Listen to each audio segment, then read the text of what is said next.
We are honored to be joined by Dr. Ram Raghavan, a purpose-led leadership advisor and the founder of RiddleBox. Hello, Dr. Ram. Welcome to the show. Hi, Ranjit. Thanks for having me on the show. You have worked with people across different continents and industries. How has your cultural identity and upbringing influenced the way you relate to people and purpose? Well, that's a very interesting question. I'll take a slightly different tack on it. Mhm. See, working across industries and cultures has taught me a lot. I'm not denying that. But if I really go back and look at what is the biggest influence, it still comes from my home. Mhm. My father always believed in giving without expectations. Yeah. He showed me that helping others brings us closer to our humanity. Mhm. We'll always say, you know what? It's just a chance that we are here, and wherever we are, better or worse, we need to have gratitude, not comparison, and that's what grounds us. And it really shaped my perspective on anything and everything I look at, Yeah. whether it's leadership in life or anything else that I do. I have come to realize that we don't truly own anything, Mhm. and it's not our titles, it's not even our time. People sadly associate themselves with the work that they do, the titles that they have, but I've realized that that's just a passing phase. It's what really matters for me now is how we show up for others. My father actually, he was a very religious person. Being a Hindu, he used to do perform the functions of the puja, what we call as puja, every day. But he used to visit the Saint Anthony's Church every Tuesday without fail. And he taught me religion is not a rule book. Yeah. It's a path to discover our higher self and why we came to exist. So when I try to lead or listen, what I do is I actually carry that with me. I mean, you founded RiddleBox to help leaders um, create high performing workplaces where employees thrive. So, what personal or professional experiences ignited this mission? See, let me clarify or qualify what you're saying. Can I do that? Yes, please. Yes. So, should I bring the personal perspective and the professional perspective together? Because I started off with my personal perspective as to why I Yes. do what I do, Yes. right?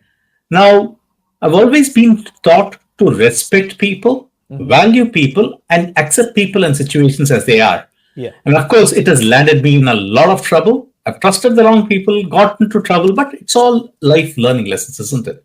Yeah. Now, what really shaped my passion for getting the best out of people is I realized that we don't even tap into 20% of what we can actually be. Mhm. And when you actually start working for an organization, Yeah. people are treated like disposables, isn't it? Everyone says, oh, employees are our asset. Yeah. Really? If they are your asset, you need to invest in them and get them to appreciate, not depreciate. Mhm. So, my corporate experience, where I've run countries and run different businesses, I've always seen that people, when they come to positions of power and authority, become a different beast to how they were before getting into that position of power. Mm. Your colleagues suddenly become your subordinates, and suddenly something flips. I would blame it probably on the lack of training or thereof, because you are a good employee, but when you become a good manager or a leader, no one trains you for that. Yeah. So the perspective of how things are done is Mhm. also influenced by our upbringing and the cultural influence of our society. So suddenly we become more command and control rather than listen and then receive and then lead. So when you go into the command and control mode, Mhm. it works. It works when the scenario is make or break. I would like to refer it to spiral dynamics if you have not heard of it, Mhm. where there are different layers and different colors, which talks about different styles of leadership. So one style of leadership, which is the red one, which is command and control, doesn't work for all things. We need to actually have an embracing organization which brings people together. Yeah. So when you do that, and I've seen that in my experience, Yeah. people become the best version of themselves. Yeah. And to do that, you need to really understand what is it that these people are capable of doing and what is it that they can offer. So don't recruit people for who they are or what they are currently, Mm-hmm. but look at what they can be or what they could be. And I always used to do that. And I'm very proud to say that people who I used to recruit are now running countries and Asia Pac regions and things like that because I saw the potential in them. And that's where my philosophy of getting the best of the people became a driving force. And from a personal perspective, I mean, I'll leave it out there. I'm on the spectrum. If you haven't guessed it, probably I've told you now. There you go. The cat is out of the bag. So for me to process emotions Mm-hmm. was a different thing. So I used to observe people and Yeah. mimic them. So when people read my emails or when they speak, I've got better over time, but when people read my emails, they would not agree to the statement that I'm making currently. But Mm-hmm. it has developed over a period of time. I've seen people, I've observed people. And when I observe people, when I observe leaders and I observe my managers, I always saw people were the best version of themselves when the manager gave them the space, when the manager trusted them, and they went on to do wonderful things. So that shaped my fundamental philosophy. And then when I did my PhD research, Mm-hmm.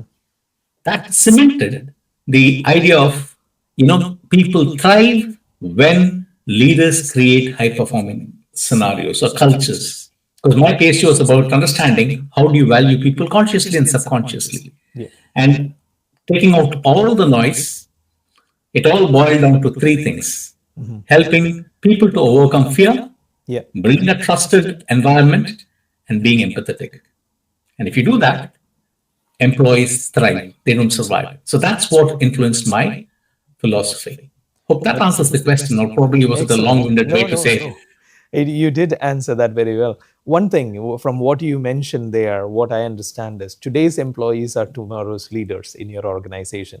It is about showing them the right or being a right example for them. Is that right? So giving them that space is also important as well. So that's perfect way to put it. I mean, Riddlebox works with multiple sectors, right? And from hospitality to fintech, you work. Could you walk us through a case where embedding purpose transformed employee engagement or customer experiences? Okay. I mean, I can't name companies Yeah, for of obvious course. reasons, I but I understand can that. give you case studies or I can give some examples. Sure. Fundamentally, what we do is we started looking at problems Hmm. where it involved performance and productivity. Okay. But when I started looking at what we were doing and how we were approaching it, I was always working with leaders Hmm. who believed that their employees are the engine that they should be tapping into to get great performance. Yeah. And there are companies and organizations where basically we work hard, play hard, we burn people out, and then there are people they who are happy to come and work in that kind of a scenario. Hmm. But where we have actually seen impact, which is massive, is when leaders start investing and believing in the power of their people. Now, when I talk about that, Hmm. they all start with the fundamental question of what is it that we are doing. They walk in. Most of these leaders either walk into a scenario Hmm. which is of chaos, Yeah. and they've been brought there to Yeah. bring in clarity. Hmm. The second common thing that I've seen is they start off from a strategic point of view and then quickly realize that it's the people, which I call as the humanics, that they need to focus on rather than the mechanics. Because process can be tweaked very, very quickly. It's Yeah. the people that's got to be leveraged. So you need to be mentally prepared to work with people, to believe in people, especially when you're brought in to change the culture Hmm. where these people are part of. Yeah. So the third thing then they do Yeah. is basically go and say, okay, let's connect all these things through a common link. And that's where purpose comes in. So we all, I mean, no one gets up in the morning, and says, when they're brushing their teeth, they're not going to say, you know what, I want to make my manager's life miserable. I want to make my boss's life horrible. I want to break a few things. No one does that. Yeah. People want to do something which is positive, which is contributing, and of course, which pays them, well. But something or someone changes that perception when they walk through the door. They feel emotionally disconnected, disengaged. And we all, as human beings, want to be part of something big, something common. And by bringing in a common purpose, unites people beyond the roles that they do. So I can talk of one particular hospitality client where they actually created a purpose based on how the team believed what they are doing. So it was not a top-down, okay, this is our purpose statement, let's go and implement it. They actually took the entire team, and when I say the entire team, they had people from various departments involved in crafting a purpose statement. And they were not worried about how polished it looked. Yeah. They were more worried about how it emotionally connected with people. And that's the trick. A lot of where people bring in marketing agencies and all the other fancy stuff to create some shiny, flashy words, but no one remembers. Yeah. Right? So they have created this particular organization created a very earthy purpose where they put employees responsible for creating their customers' gain or happiness. Right. And then they broke that by saying, what can bring them happiness? If the rooms are clean, if the food is great, if the check-in experience is brilliant, if they broke it down into individual components that would bring happiness to the customer. And then they said, okay, if that happens, what would that result in a commercial perspective? And the master stroke they did was then they got it to internalize across the organization and gave people the freedom to implement it the way they saw it. Yeah. And I have to give credit to the HR director here. She just went over and above what we thought we could do. She just said, okay, now that people know what they are going to do, how they are going to help customers become more happy, Yeah. let's connect that with what they are doing. So, for example, she said, okay, someone who in the reception making the check-in process easy makes the customer feel happy because the process is smooth. Yeah. So, as a result, they gain positive goodwill. Someone who cleans the room gets the customers to become happy by gaining their confidence, Yeah. by gaining their support, which means they could actually help the client to come back with confidence the next time or even recommend the hotel or the property to their friends and family. So they started connecting the job roles Yeah. to the purpose and how that impacted the top line and the bottom line. Excellent. And then they internalized it. Very, very, very weird ways they do. I mean, they gave the permission to every department, and every department came up with a weird way of implementing it. And I say weird. Some of the things I can't say because then it'll reveal who the company is. Of course. But for example, they started off with a purpose wall, which is a common thing that you do, and then they actually started giving out hi-fi cards or tokens, Yeah. which basically you could collect to get a cake or something that you like from the hotel, or you could get something specifically made for that if you live the purpose. So it was more like, see, when you talk of bringing your purpose to life, creating the statement is one thing, Yeah. but bringing it to life is the difficult part. And that's where companies have actually struggled. And Yeah. where we have seen success is where they have actually brought the purpose to life. And then I hope this example was clear enough to show how you can bring the purpose Yeah. to life. And they their engagement levels went way up. Their attrition levels dropped significantly. Full-time employees, the market attrition rate is somewhere around 48%. Oh. It dropped around 12% below the market attrition rate. That tells you something. Yeah. The customer size of the customer's purchase increased by 2.4 times, Mm. It is significant It is again. significant, yes. So it is what purpose can do. Excellent. Excellent. In your March 2025 article, which you posted in LinkedIn, I remember you introduced the deal framework, the delivery, engagement, alignment, and leadership to embed purpose into hospitality while we are on the hospitality example. Can you unpack this framework and share how it applies beyond hospitality? Okay. Okay. So, see, I mean, what we look at, we Mhm. don't, I mean, business is business at the end of the day. Yeah.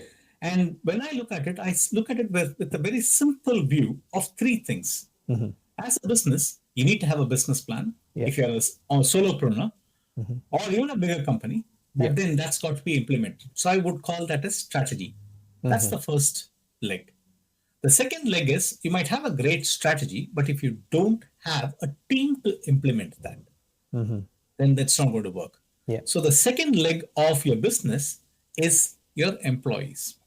It's all well and good to have a great strategy Hmm. and have the brilliant minds that actually are there to implement the strategy.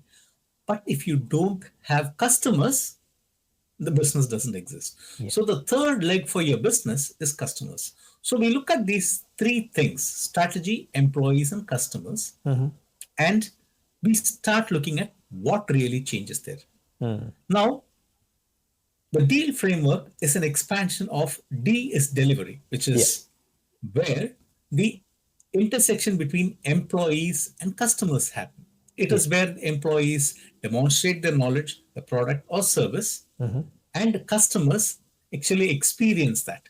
The Mm. post-purchase service, post-purchase resonance, questions, queries, everything is reliant on the delivery.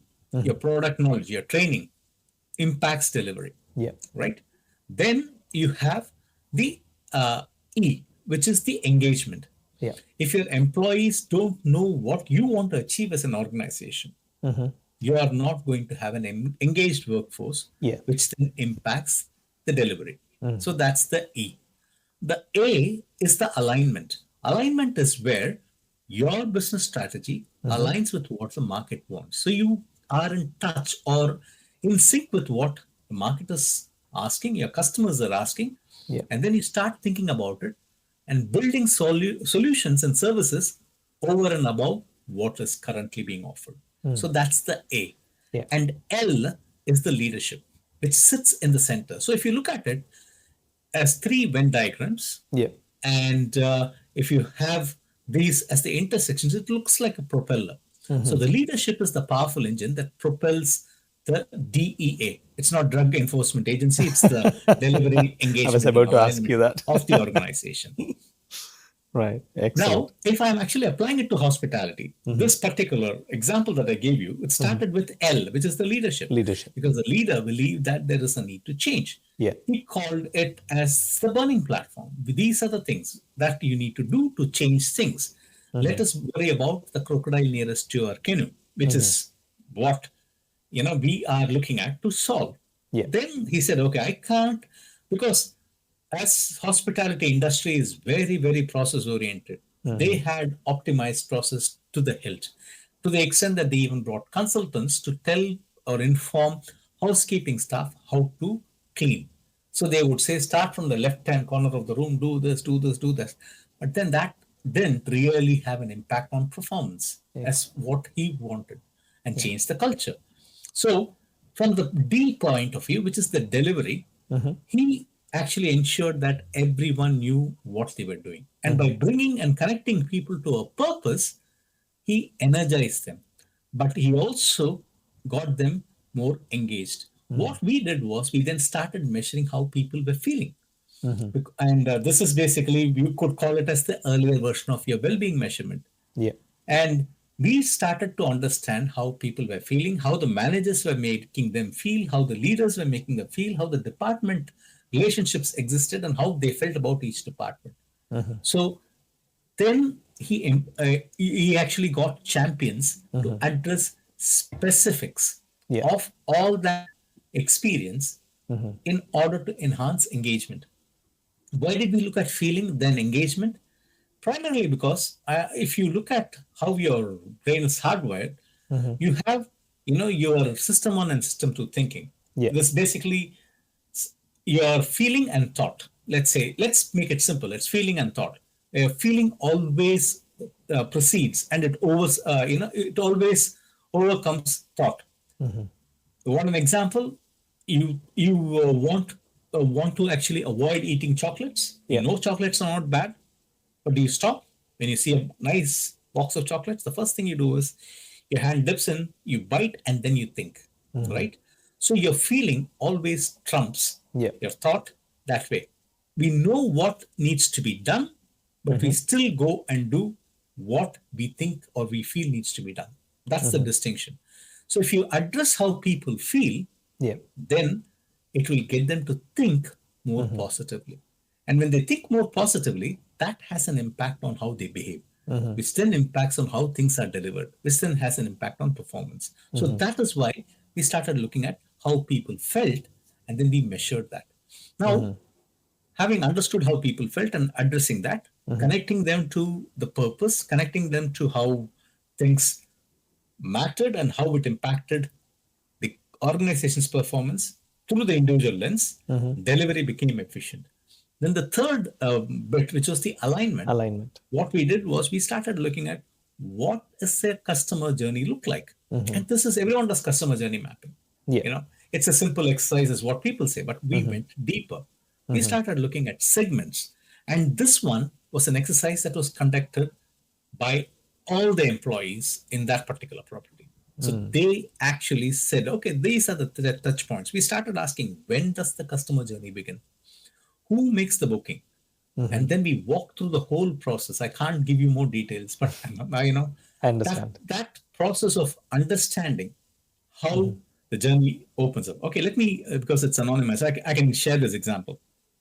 So we looked at one of the categories was families and small families who are Mm-hmm. coming to stay.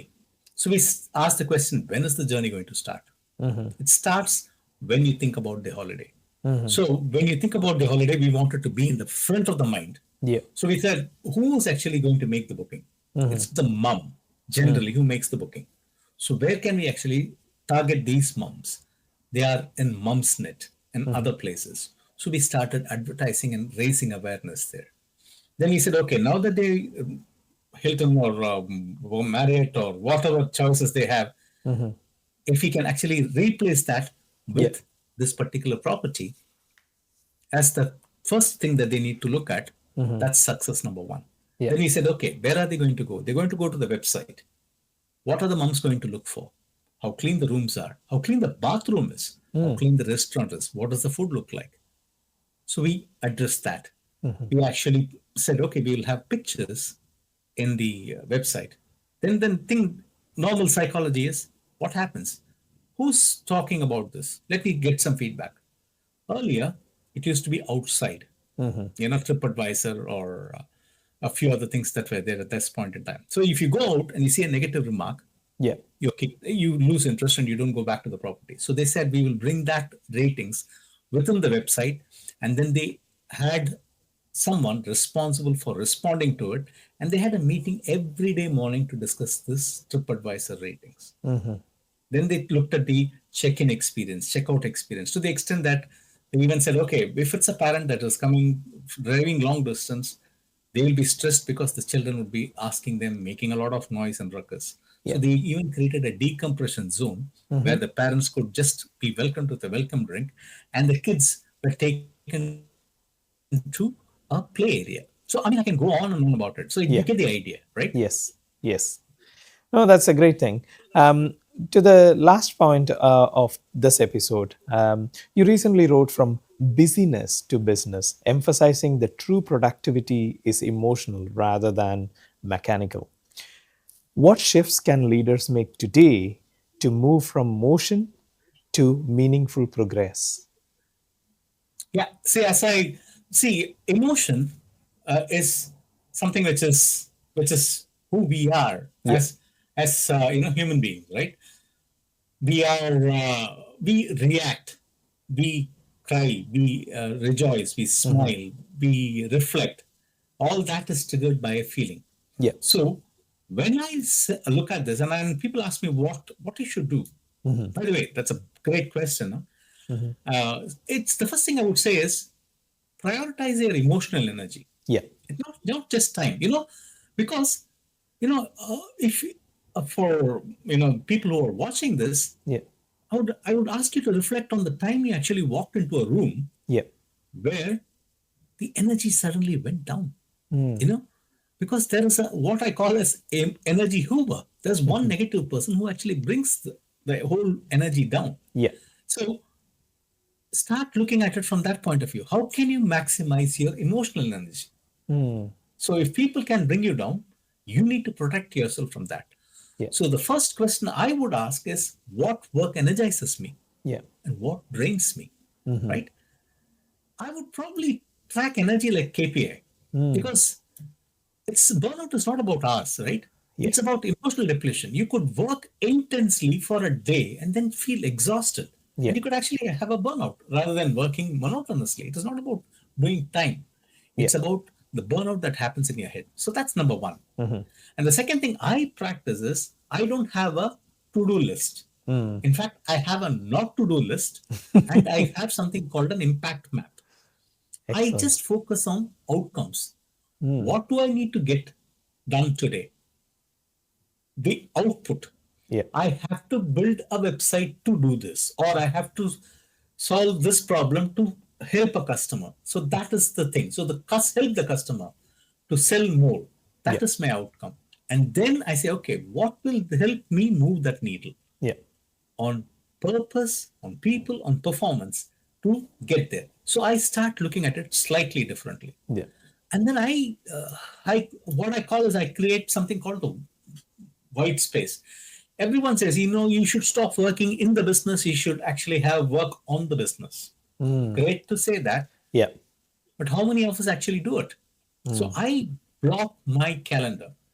On Fridays, it's the day I actually work on the business, not in the business. Right. I actually schedule some time just to reflect and think and understand what went well, what could have been done differently, what I'm not doing, what I am doing. So I learn. And then this basically gives me a lot of insight. And that brings a lot of clarity. So I use something simple called the Eisenhower matrix, where you can either do it for yourself, delegate, or outsource, or not do it. So that's something I actually meticulously practice every week. And I always lead with empathy, not urgency. And I would urge leaders to do that. Excellent. Busyness often masks emotional disconnection. Oh, we are busy, we don't have time. We work hard. No, you are a human being at the end of it. You are all called human beings, Yeah. not human doings, are we? So value that human being. Being. Real productivity will actually go up when people feel that they are seen, heard, and most importantly, Yeah. they feel it's a safe place to think and do things differently. Last but not least, I will review the progress with emotions in mind. What do I mean by that? Instead of me asking, what did I do? I normally ask, how did I grow or connect or serve? Because it goes back to my dad's voice at the back of my head. What have we done? What have we done? Yeah. And for me, emotional return on investment is the precursor for your business return on investment. So always treat people the way you want to be treated and keep a track of everything from an emotional perspective. Hope that answers your question. Absolutely. It answers. Thank you, Dr. Ram Raghavan, for spending the time in this episode discussing about productivity. We did discuss about, how leaders can use a framework, which you did explain about that deal framework. But what highlighted is for the next generation, it is to consider not to-do list than the to-do list as well, because many people, when they teach, they say, let's have an organizing to-do list. But sometimes not to-do list will also help you to generate and be much more productive than what you think that you can do with to-do list. But that was a wonderful insight from you. And that is one reason why we have the series in SANTV called From Insight to Impact, Real Talk with Visionary Leaders, just like Dr. Ram Raghavan. So in this episode, we covered about productivity and his cultural identity, how it shaped up his career as a purposeful visionary leader. Now, what we are going to see in the next episode, it's more about RiddleBox's initiatives on mental health programs and things like AI and their initiatives with bigger organizations on these platforms.